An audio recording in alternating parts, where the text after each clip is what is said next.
Hola iglesia, ¿cómo están? ¿Bien? Qué bueno verles.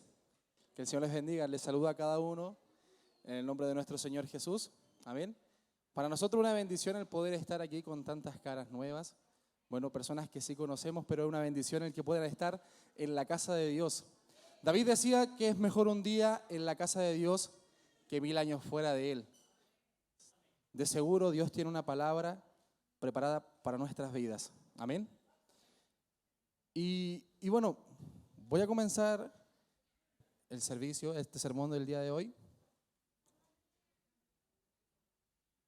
Como todos bien saben, ya estamos a 2 días de celebrar una fiesta que es normal, ya tanto en el mundo cristiano como en el mundo secular, más conocida como la Navidad. ¿De qué trata la Navidad? ¿Qué es lo que es la Navidad? Bien lo dicen, el nacimiento de Jesús. Y vamos a dar lectura ya a la palabra de Dios, porque nos vamos a introducir en puntos principales. Es increíble que cuando estamos acostumbrados con respecto a una historia, de repente la leemos tan superficial porque ya la conocemos, que perdemos las riquezas que hay dentro de estos pasajes. Y de esto es lo que quiero compartir el día de hoy con todos ustedes, de las profundidades que hay dentro de estos versículos. Amén, porque normalmente cuando leemos decimos, sí, ya es normal. Los papás de Jesús tuvieron que huir, nació por intermedio de una virgen, son como los temas que ya estamos tan acostumbrados que ni nos sorprenden. Pero detrás de esta palabra hay un mensaje especial preparado para nosotros los hijos de Dios. Amén. Así que le voy a pedir que nos pongamos de pie para dar lectura a la palabra de Dios. Va a ser cortito, se encuentra en Mateo, capítulo 1, versículo 21.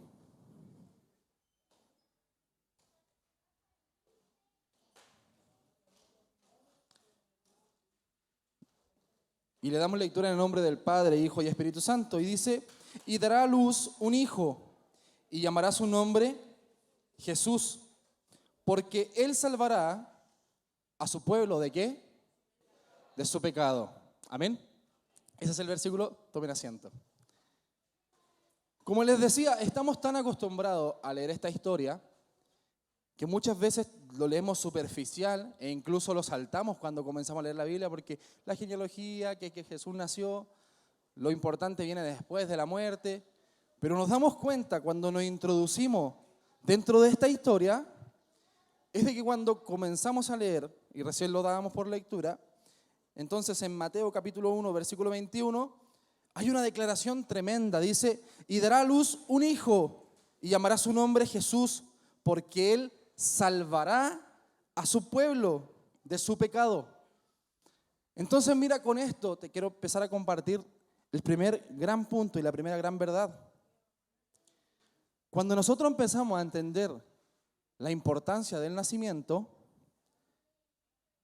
detrás de esto hay una realidad potente. El nacimiento de Cristo es precisamente la victoria para la iglesia. ¿Y por qué te lo presento así? Porque desde el momento de que Cristo nació y estuvo aquí en la tierra, se desató la bendición para nosotros, los hijos de Dios. Y aquí podemos ver impregnado su propósito. Esto no fue casualidad, iglesia. Cuando nosotros empezamos a leer sobre el nacimiento, no es que fue casualidad de que una mujer justo quedó embarazada, y al azar quedó embarazada sin escoger. No es que fue todo el tema al azar, sino que hay un propósito de Dios detrás de este nacimiento para la iglesia de Dios. Y lo vamos a leer en el libro de Juan, Juan 1.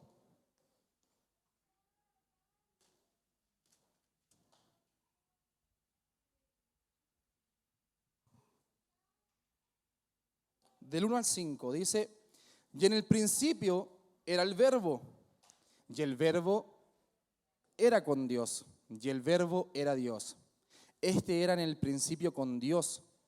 Todas las cosas por Él fueron hechas, y sin Él, nada de lo que ha sido hecho fue hecho. En Él estaba la vida, y la vida era la luz de los hombres. La luz en las tinieblas resplandece, y las tinieblas no prevalecieron contra ella. Entonces, cuando nosotros empezamos a leer los primeros versículos, nos damos cuenta desde que Jesús estaba desde el principio teniendo influencias con la humanidad. Pero la humanidad estaba ciega, no le entendía ni le conocía, porque Él aún no se había revelado como el Hijo de Dios. Cuando leemos que en el principio era el Verbo, está hablando de su esencia, es el hacer. En el principio era el Verbo, y el Verbo era con Dios. Eso habla de su paternidad y cómo interactuaba. Y el Verbo era Dios. Está hablando de cómo Él también, siendo Hijo de Dios, es Dios, ¿cierto? Desde el versículo 9 al 14, dice lo siguiente: aquella luz verdadera que alumbraba a todos los hombres venía a este mundo. ¿De qué está hablando? De Jesús, de su nacimiento, venía a este mundo. En el mundo estaba y en el mundo por Él fue hecho, pero el mundo no le conoció. A los suyos vino y los suyos no le recibieron. Y aquí está una verdad tremenda, que esto es para ti, iglesia. Mas a todos los que le recibieron, a los que creen en su nombre, les dio potestad de ser hechos hijos de Dios, los cuales no son engendrados de sangre, ni de voluntad de carne, ni de voluntad de varón, sino de voluntad de ¿quién? De Dios. Iglesia, entonces cuando nosotros vemos el nacimiento de Cristo, estamos viendo su voluntad, la voluntad de Dios, haciéndose carne y cumpliéndose a favor de ¿quién? De nosotros. Nosotros los pecadores. Porque si hay algo que tenemos que tener en común y en conciencia, que la Biblia es explícita cuando dice: por cuanto todos pecaron, estamos destituidos de la gloria de Dios. Y es una realidad que no nos gusta entender. A nosotros no nos gusta que nos digan pecador porque es incómodo. Nos saca de nuestro estado de confort cuando te dicen: oye, tenés que cambiar. ¿Y por qué tengo que cambiar yo? Es súper chocante esa palabra. Pero cuando nosotros empezamos a entender esto, de que la Biblia dice: por cuanto todos pecaron y están destituidos, están echados fuera de la gloria de Dios, ¿cómo nos volvimos entonces a unir a la presencia de Dios? Y ahí es donde Mateo 1:21, cuando dice: y dará a luz un hijo. ¿Y este hijo qué va a hacer? Va a echar por abajo prácticamente el pecado. La separación que tenía el hombre con Dios es destituida. ¿Gracias a quién? Al nacimiento. Entonces, en el nacimiento, iglesia, entendemos lo primero. El hombre vuelve a tener comunión con Dios.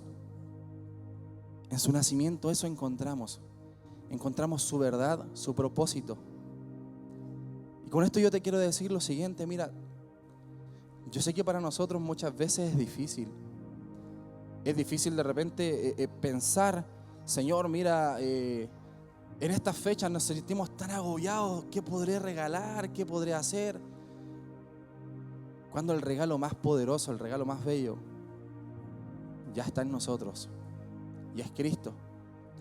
Cuando empecé a leer la historia, como se los digo, normal, porque estamos acostumbrados muchas veces a leer el nacimiento de Cristo, lo leemos súper superficial, me daba la atención de que cuando María recibió en su vientre a Jesús, ella no llevó su embarazo por sí sola, sino que fue parte de un matrimonio.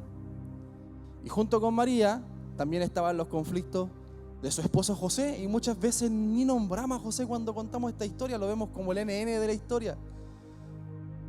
Pero ustedes piensan, iglesia, qué es lo que tuvo que ser para él descubrir de un día para otro de que su mujer estaba embarazada y que él ni siquiera la había tocado.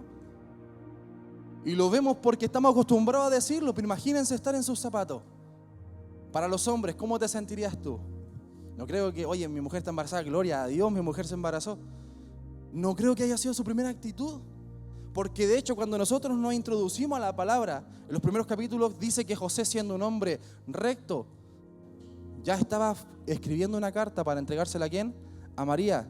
Y no tratando de deshonrarla, él se va a ir. Entonces vemos que en su corazón había un conflicto con las primeras palabras. Pero me llama la atención de que el nacimiento de Cristo trajo también a José un trabajo espiritual. Y esto es lo que yo te quiero decir.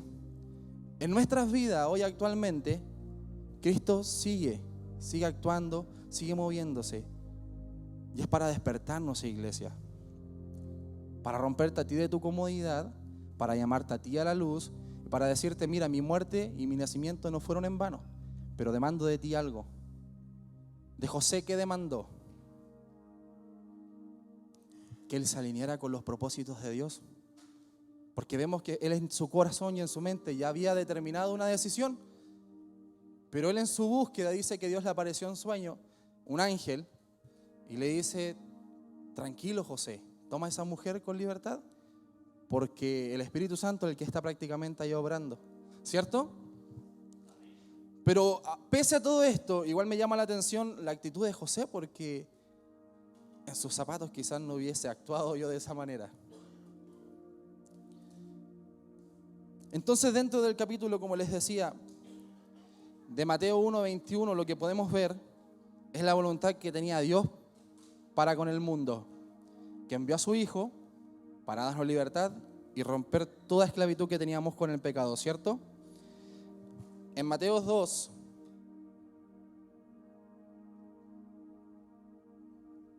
verso 6,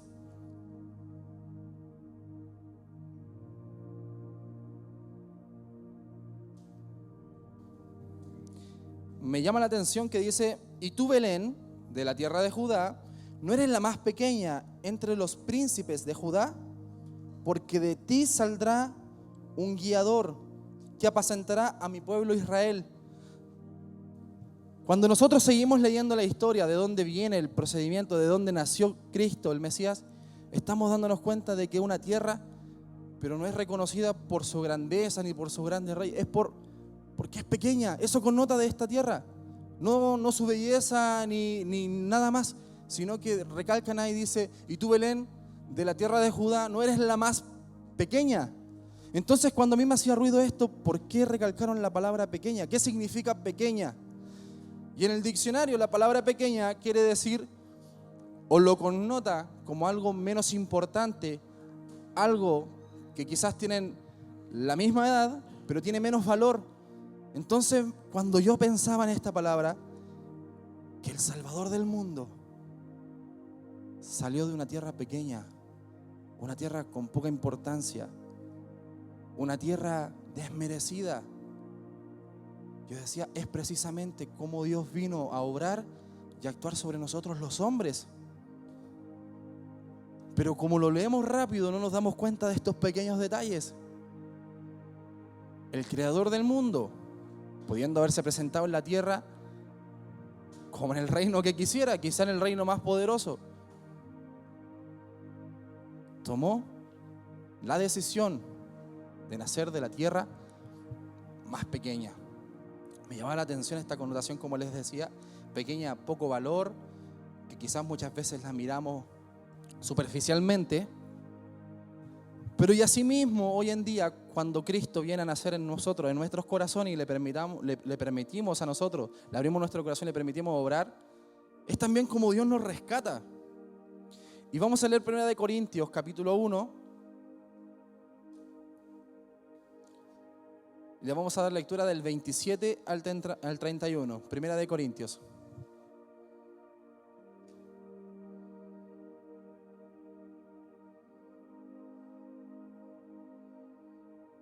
Del 27 al 31. Dice, sino que lo necio del mundo escogió Dios para avergonzar lo sabio, y lo débil del mundo escogió Dios para avergonzar a lo fuerte.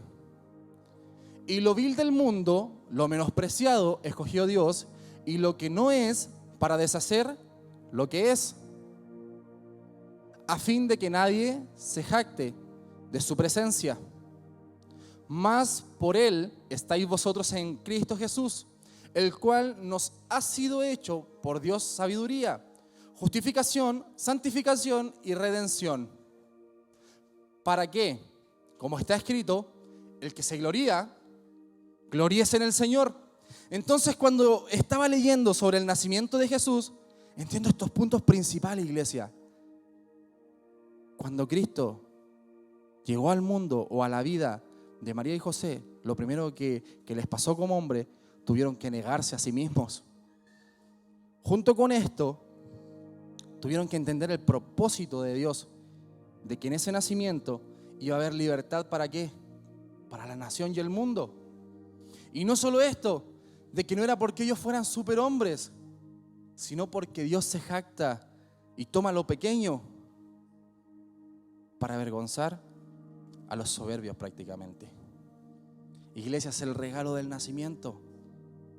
Y mira, no importa, y te lo digo de esta forma para que suene más simple, no importa en la condición que llegaste hoy día a la iglesia, no importa si es tu primera vez pisando una iglesia, no importa si te sientes pecador, Cristo te ama.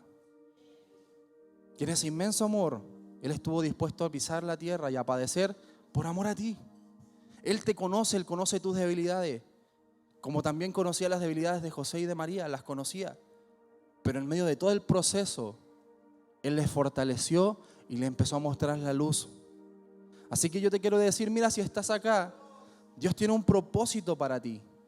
Y Dios te quiere decir, no importa que hoy día te sientas poca cosa y que seas quizás el más oveja negra de tu casa, no importa. Dios con todas tus debilidades te puede tomar y te puede levantar. Porque ese es nuestro Dios, un Dios de propósito. Cuando lo vemos su nacimiento. Gracias, hermano Luis. Cuando vemos su nacimiento, vemos cómo empezó a cambiar la forma natural de ver la vida. Entonces, cuando yo leía, como les decía, Jerusalén, la tierra más pequeña, es precisamente como Él vino a actuar en los hombres. Y iglesia, un consejo. Dios te puede tomar con tus debilidades. Dios te puede fortalecer. Dios puede obrar contigo, pero Él también va a demandar cosas importantes de ti. En Efesios 4,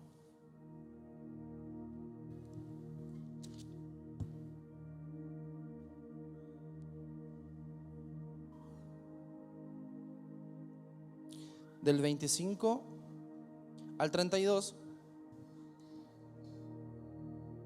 cuando leía esto pensaba en el actuar que tuvieron que tener, por lo menos José, para ver a su esposa con ojos de amor, para ablandar su vida y entender de que Dios estaba orando. Y dice de esta forma: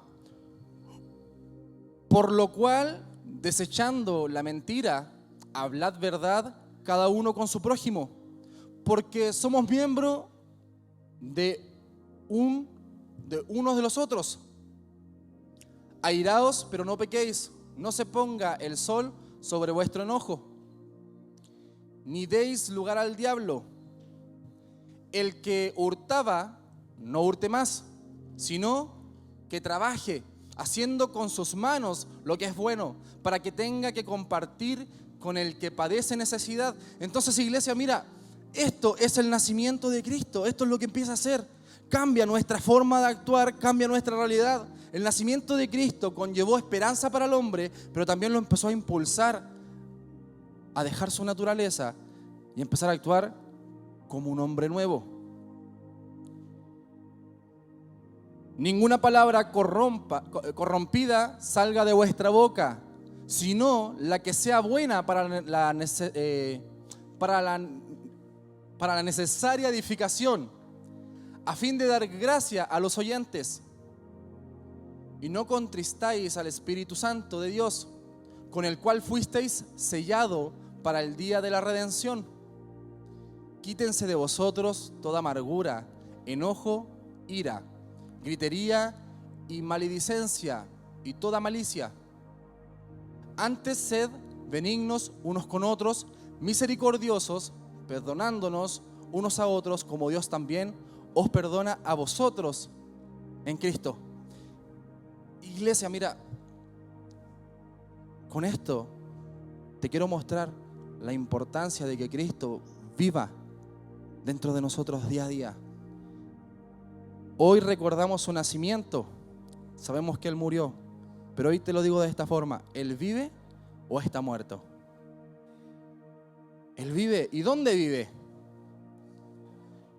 Adentro de nosotros.